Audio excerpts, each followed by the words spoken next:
Today's Reel to Reel is brought to you in part by Holy Family Passionist Retreat Center in West Hartford, Connecticut. Join us for a day, evening, or weekend retreat from now through June to nourish your spirit and renew your faith. For more information on men's and women's retreats, visit our website, holyfamilyretreat.org. Coming up on this edition of Reel to Reel. I'm Nick Morganelli, and my story features a fifth grader from Chicopee that not only has a passion for baking, but shares his gift of cupcakes with his church community. I'm Steve Kiltonic at the Blessed Michael McGivney Pilgrimage Center in New Haven, where a current exhibit celebrates Christmas in Africa. Silent night, holy night. And some songs of the season by our diocesan singing priests. It's all just ahead on this edition of Reel to Reel. Hello and welcome to Reel on this last Sunday of the Advent season. As we approach Christmas and the birth of our Savior, we will be sprinkling in a few songs from our singing priests in today's program. But first, the Sisters of Providence of Holyoke have been serving our diocese, and their ministry has been alive for the last 150 years now. The community's roots run deep here in Western Massachusetts, and their commitment to sustain this operation into the future is at the forefront. In 2013, the Sisters of Providence Ministry Corporation was created. It's a holding company to support several significant ministries, and this company has a new president and CEO, Kim Davis. I sat down with Davis and Sisters of Providence President, Sister Kathleen Popko, last week to learn more about Davis's new role and how the Sisters of Providence have planned for their future. From their official founding in December of 1892 to the present day, the Sisters of Providence of Holyoke have embodied the vision of their foundress, Mother Mary of Providence, a commitment to provide holistic health care services to the people they serve. With Vatican II's call in the 1960s encouraging more laity involvement in the mission of the Church, the Sisters of Providence began to partner more extensively with the laity to further extend their mission. The Sisters of Providence have had a commitment to Vatican Council's call that the laity should be the leaders in ministry, that it wasn't to be left to be for religious women and men to do that. And so from the beginning of our health system back in 1985, we've always tried to move lay people into the key leadership positions. In early fall, Kim Davis was named the new president and chief executive officer of the Sisters of Providence Ministry Corporation Board, following a lengthy nationwide search to replace retiring president John Weslowski. Because we were looking for a unique person, as you know, we want someone who not only has all the competencies and the leadership skills, but someone who has the heart for ministry and someone who could identify with our spirit and charism and our commitment to those, to bring hope and healing to those in need. And so that took a little longer, but we were delighted when we have found Kim, a person who seems to bring both of those characteristics and many more to the table. In her role, Davis will oversee the operations of several key subsidiary corporations, including Providence Place, a unique 119-unit apartment ministry for active independent seniors wanting to maintain their independence and wellness. The Hillside at Providence campus, home to Hillside residents' affordable senior housing. And the DePaul Center, a rental space for those working in health and human services areas. Mary's Meadow, which offers a small house social model of care. Providence Ministries for the Needy, which includes Kate's Kitchen and Margaret's Pantry. And Genesis Spiritual Retreat and Conference Center in Westfield, offering hospitality to people of all faiths, cultures, and lifestyles. Davis, a native of Nebraska, grew up on a 700-acre corn and cattle farm. Her mother was a Protestant pastor. With a career in finance, treasury, and accounting spanning more than 3 decades working in for-profit sectors, Davis has been working for nonprofit organizations for the last 15 years. I've always kind of had a heart for elder care, for one thing, and which they're heavily involved with. Then also helping others with homelessness, that are battling homelessness or feeding the needy. Those are the types of missions that I really can get behind. And I've wanted my entire career to really use the skills that I have to help others. And so, you know, this is a perfect opportunity to do that. So I'm really excited and looking forward to what we can do in the years ahead. Davis says it is providential that she is now working for the Sisters of Providence, recalling how a recruiter had called her about the post earlier this year. I was in Mercy Hospital for a doctor's appointment, and when I went in for the appointment, I was looking at a wall that they have in Mercy Hospital, the Wall of Remembrance, that talks about the Sisters of Providence. And I said, wow, that's the organization that I got that phone call about. I had no idea that the sisters had founded Mercy Hospital and all of the work that they'd done and the mission. Davis answered the call and is well prepared to see to it that the legacy, mission, and values of the Sisters of Providence continue on into the future. On the first day of Christmas, my true love gave to me a partridge in a pear tree. On the second day of Christmas, my true love gave to me 2 turtle doves and a partridge in a pear tree. Up and show. On the third day of Christmas, my true love gave to me 3 French hens, 2 turtle doves, and a partridge in a pear tree. On the fourth day of Christmas, my true love gave to me 4 calling birds, 3 French hens, 2 turtle doves, and a partridge in a pear tree. Get it now. On the fifth day of Christmas, my true love gave to me 5 golden rings, 4 calling birds, 3 French hens, 2 turtle doves, and a partridge in a pear tree. On the sixth day of Christmas, my true love gave to me 6 geese a-laying, 5 golden rings, 4 calling birds, 3 French hens, 2 turtle doves, and a partridge in a pear tree. On the seventh day of Christmas, my true love gave to me 7 swans are swimming, 6 geese are laying, 5 golden rings, 4 calling birds, 3 French hens, 2 turtle doves, and a partridge in a pear tree.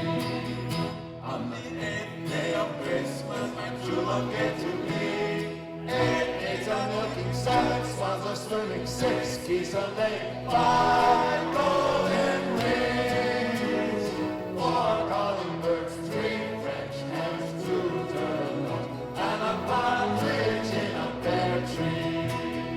On the 9th day of Christmas, my true love gave to me 9 ladies dancing, 8 pigs are milking, 7 swans are swimming, 6 geese are laying, 5 golden rings, 4 calling birds, 3 French hens, 2 turtle doves, and a partridge in a pear tree.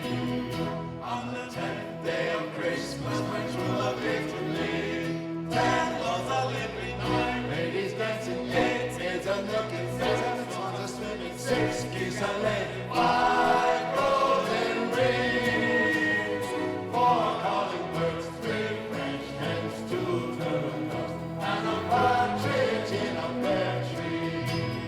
On the 3rd day of Christmas, my true love gave to me 11 pipers piping, 10 lords are leaping, 9 ladies dancing, 8 maids are milking, 7 swans are swimming, 6 geese are laying, 5 golden rings, 4 calling birds, 3 French hens, 2 turtle doves, and a partridge in a pear tree. On the 12th day of Christmas, my true love gave to me 12 drummers drumming.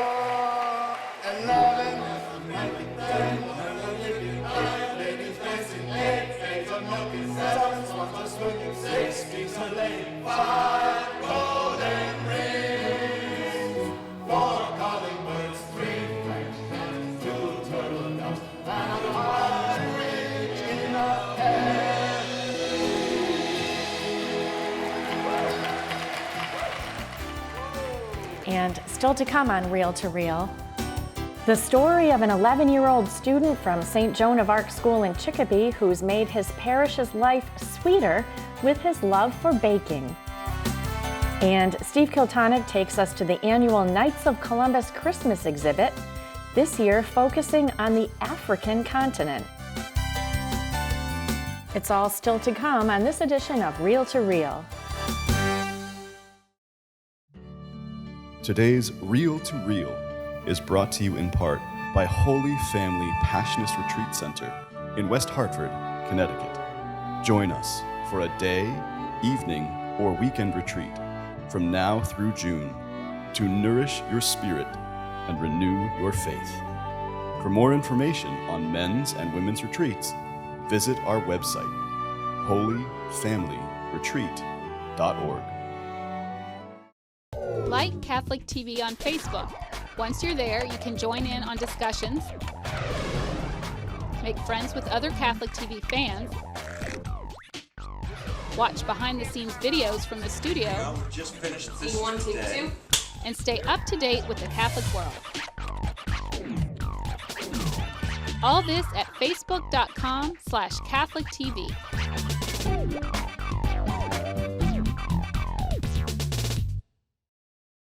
St. Rose de Lima Church in Chicopee holds a community dinner once a month for a minimal cost. This fall, an 11-year-old altar server and student at St. Joan of Arc School, Luke Johnson, was asked to make all of the desserts for the October and November dinners. He loves baking and has made more than 200 homemade cupcakes for each event. Nick Morganelli showcases his confectionery talents. Here he is. Meet Luke Johnson, a young entrepreneur in our diocese who is already being a good steward of the community, giving back to others. As far as I can remember back, I've always loved baking. My mama and I used to bake a lot. So then my mom and I started doing it together, and I developed a big passion for baking. Bridget, his mom, is the support behind the scenes, and she said it all started with her mom, Luke's grandmother, Jackie Dorr. Whenever my mom was baking, he would want to crack the eggs and put the flour in, and it was always a mess, but my mom was always, "Oh, it's fine, we can do that." Most budding business owners start with a lemonade stand, but not this young man. He wanted a cake stand. No, not this one. Like this. My mom told me, "No, you can't sell whole cakes. No one's gonna want to take a whole cake home in their car." She's like, "How about cupcakes?" And I'm like, "Sure, why not?" He sold 120 cupcakes in an hour on a stand at the end of the driveway. Luke takes great care making these homemade desserts from scratch. And he also gets pretty creative with the flavors. Well, there's strawberry lemonade, lemon, chocolate mint, chocolate orange, Cinnamon Toast Crunch, cookies and cream, and I have vanilla orange. That's a new favorite. Well, I've been blessed to get a taste of a Mr. Cupcake confection. That is delicious. And don't take my word for it. We found one of his newest loyal customers. I went to a bingo at the church, and he had his cupcakes out for sale, and I tried one and fell in love with them, and then I got hold of them on Facebook. Many who have tried the sweet delights from Mr. Cupcake can't decide on one flavor. I like them all, but I love the lemon, and I've tried the strawberry filled and the mint ones. They're all delicious. They really are. He puts a lot of hard work into them. I asked Beverly if she has witnessed a young person like Luke. Never. I can't believe his age and all that he can do, especially when he makes the 300 of them for the church. And it's like, oh my gosh, you don't see that too much in kids nowadays. Ever since the bingo night debut, Mr. Cupcake has been a hit. That's how Luke was asked to be part of the community dinners, which are offered for only $6, which is a great program in times of food insecurity. I asked him to make dessert, and he said, "Sure, how many cupcakes would you like?" And they said 240. So he took 2 days and made 240, but then the next dinner was 300 cupcakes. Wow. So that's officially the most he's made all at once. And likely without knowing what test marketing was, Luke was already doing that. he'll bring just 24 of some new crazy flavor that he wants to try. And if people take it a lot, I have to put this on the menu. The happy part is he really enjoys what he's doing. I mean, he really loves it. It's just his thing. So I've kind of sort of adopted him. But I just love the cupcakes. They're delicious. Every 2 weeks they hear from me. And I'd like to try something different each time. And then what I do is I buy them, and I'll have a few for myself, and I pass them on to the family and friends just so they can try them. And repeat customers don't only help Luke buy more cupcake supplies. I do Kung Fu. Most of my funds go to funding for that summer camp and winter camp, so my mom doesn't have to pay for it. I feel good to have people who love my cupcakes and enjoy knowing that my business is flourishing. And Luke has big dreams and goals for his frosting good future. I hope to expand my business so much that I get locations across the U.S. Yep, the Mr. Cupcake franchise. His mom's already thinking ahead. I said, oh, well, you're going to need to know how to fly really well. Buy you some luggage. Join me by following Luke, ordering, and wishing him well in his endeavors. Grateful for this young servant following his dreams. From Reel to Reel, I'm Nick Morganelli. How awesome. I wouldn't be surprised if we see Luke on the Food Network when he gets a little bit older. And finally, the Knights of Columbus are known for their annual Christmas exhibits at their world headquarters in New Haven. Steve Kiltonick takes us there now for the Knights' newest Christmas exhibit focusing on the African continent. Just in time for the Christmas season is a new exhibit at the Blessed Michael McGivney Pilgrimage Center. It features creches and various works of art that celebrates Christmas throughout the vast continent of Africa. The exhibit, which opened November 11th, includes over 50 objects from 23 African countries that reflect the diverse culture of each nation. Christianity spread into Africa in the 1st century, mainly in North Africa, until the 7th century, when the new Islamic faith started to grow. In the 15th century, Portuguese missionaries brought their own plaster creches with them, then recruited local artisans to create works of art that reflected their own culture. Today, that tradition continues. According to a 2018 Pew study, Christianity around the world is growing the fastest in Africa, with the majority of Christians today living in the sub-Saharan nations. Catholic priests and women religious are also joining the faith in larger numbers here than anywhere else. In recent years, Christians in certain African countries have experienced persecution, resulting in death and displacement. Despite the turmoil, the Catholic faith continues to grow. Bethany Sheffer is the curator at the McGivney Pilgrimage Center. Despite the fact that there is so much persecution going on, the faith of Catholics and Christians is unwavering in this region. Because most of Africa is in the southern hemisphere, Christmas falls during the summer. The only snow is probably on Kilimanjaro, and that's it. And if you see Christmas trees, many of them might not be pine trees. They might be a native tree within the region itself.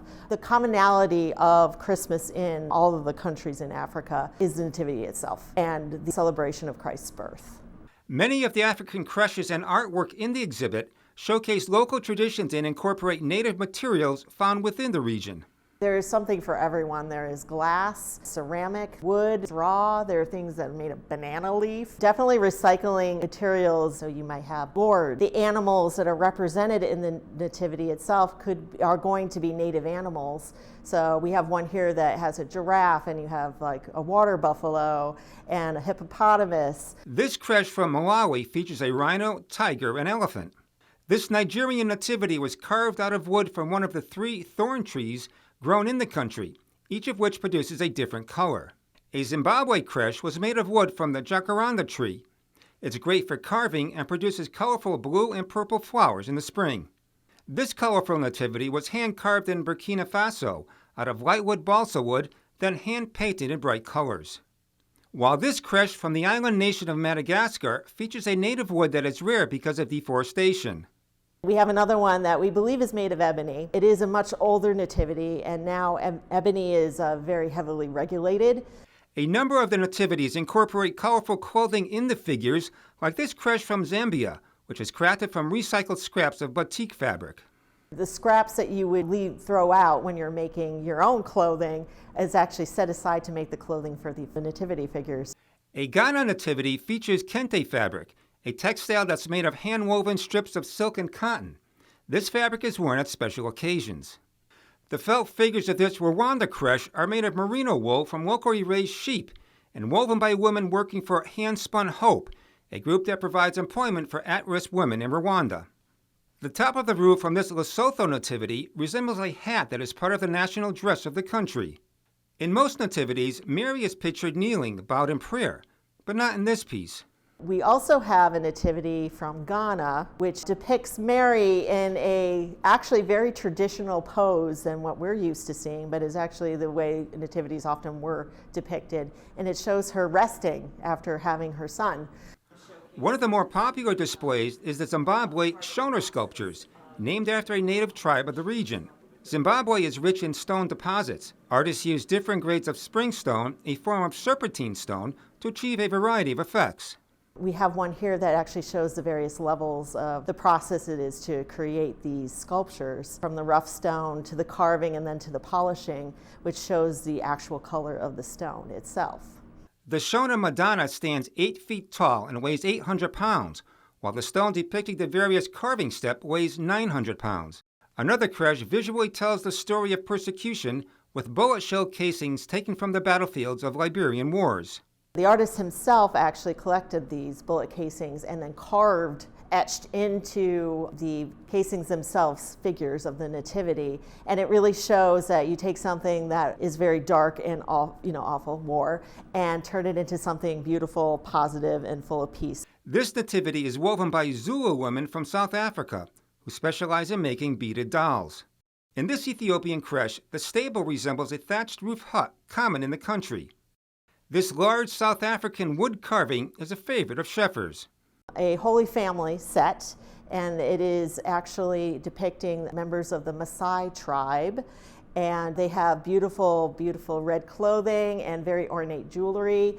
The majority of artwork in the collection is owned by the Blessed Michael McGivney Pilgrimage Center, which is very selective on what it purchases. When we collect, we really focus on purchasing directly from artists or from fair trade organizations that are making sure these artists get a living wage. But many of these groups also will give back to the community themselves and will help people in need and teach them trade. The Christmas in Africa exhibit runs through February 2nd, 2025. For Reel to Reel, I'm Steve Kiltonic.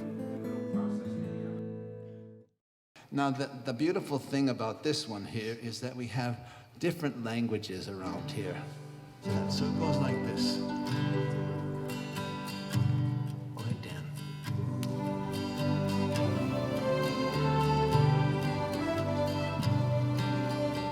Đêm tân vô cùng, giây phút tưng bừng, nắng với trời sẽ chứa đồng.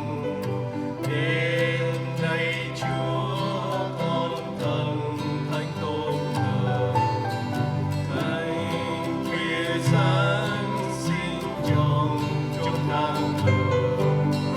Ơn châu báu không bờ bến, biển liền kiên của Chị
paz, noche de amor.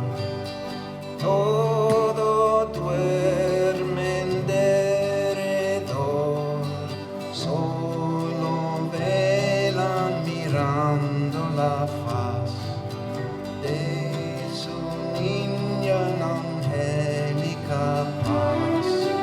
José María en Belén, José María en Belén. Everybody now in English. Silent night, holy night, all is calm, all is bright, from young virgin mother and child, holy infants of tender and mild, sleep in heavenly peace, sleep in heavenly peace, sleep in heavenly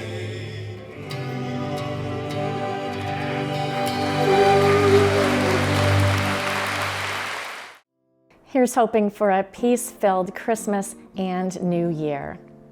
And for this week, that's Reel to Reel. Be sure to follow the latest news on the Catholic Church, both here in the Diocese of Springfield and around the world on our news and information site, iobserve.org. That's iobserve.org. And some special programming notes. For our viewers on WWLP TV 22, be sure to tune in Christmas morning at 11 for a broadcast of the Christmas Eve liturgy at St. Michael's Cathedral. That's a special Christmas Chalice of Salvation at the later time of 11 a.m. this Wednesday. And you can celebrate this great feast of the Nativity in our churches throughout Western Massachusetts in person.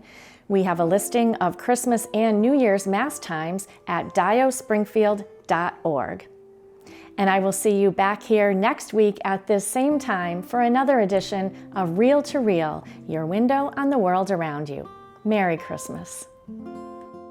Reel to Reel is a production of the Catholic Communications Corporation, funded in part by the annual Catholic Appeal, and the support of you, our faithful viewers.